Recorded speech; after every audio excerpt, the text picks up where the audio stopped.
Alright, YouTube people, here we are. It's like a Ninja update. I'll tell you some stuff I've done to it. I think you already know I put on frame sliders. Let's go over here. It's 2013. Frame sliders and spools. You get it up on a lift. The other thing I've done is added a tail bag. It's a soft bag. I'm not sure if I'm crazy about it. This one's kind of interesting though. It can actually go underneath the seat and lock in, so it's actually locked to the bike. You can see that there. Okay. Then it's bungeed on to make it a little bit stronger. It's definitely a good quality bag. It's a product by First Gear. What I don't like is it's a little bit floppy. I'd probably wind up getting a bracket that goes on the end and put a real box on the back of it. We'll see. So far it's doing its job. Just to be able to put some crap on the bike. If it's getting cool now, put a pullover or something like that. What else have I done? Turns out that I changed the windscreen. This is a zero gravity touring windscreen. It looks pretty nice actually.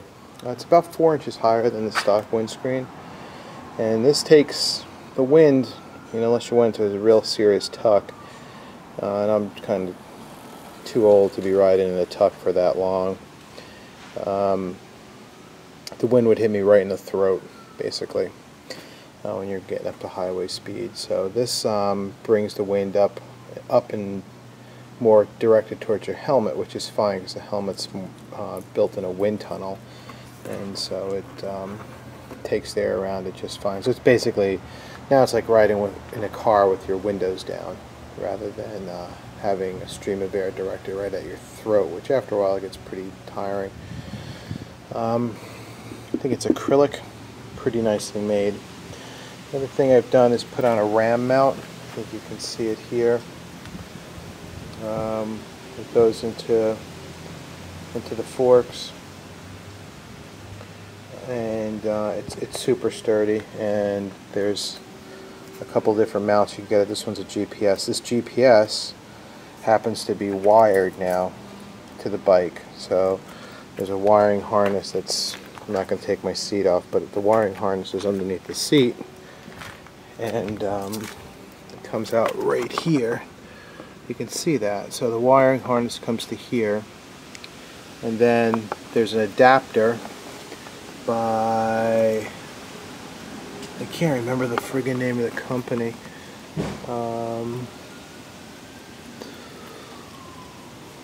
Anyway, there's a million of them. I don't think the brand matters, but this adapter has a fuse in it, so it'll convert the power down to the right voltage for an iPhone or GPS or whatever.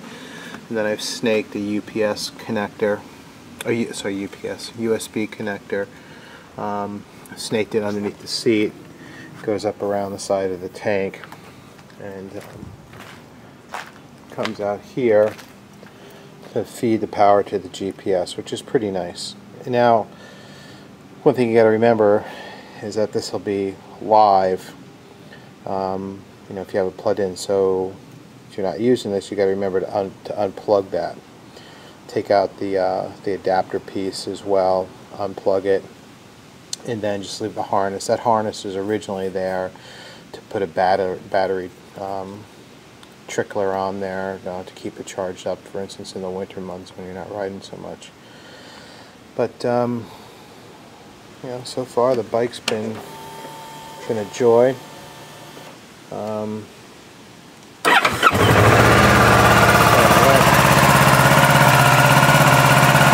Gorgeous machine, super responsive.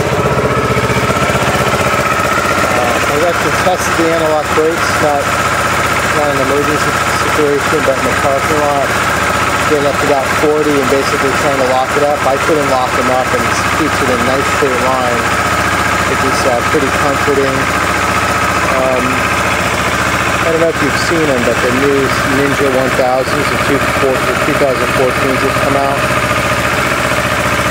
seriously thinking about getting one, maybe in the spring. I'll have to see. In the meantime, it's a great bike. I'm going to ride the shit out of it. I'll keep it on the road all year round. You get a lot of winter days that are cold, but certainly clear and there's no ice or anything on the road, so we'll continue to see how it goes. Highly recommend this bike. It's got plenty of balls, I can tell you. Hey Bella, there's the kids. And yeah, it really does. For it's not a track bike, but you could take it to the track, but it's got plenty of balls. It's sweet, very handy to have it.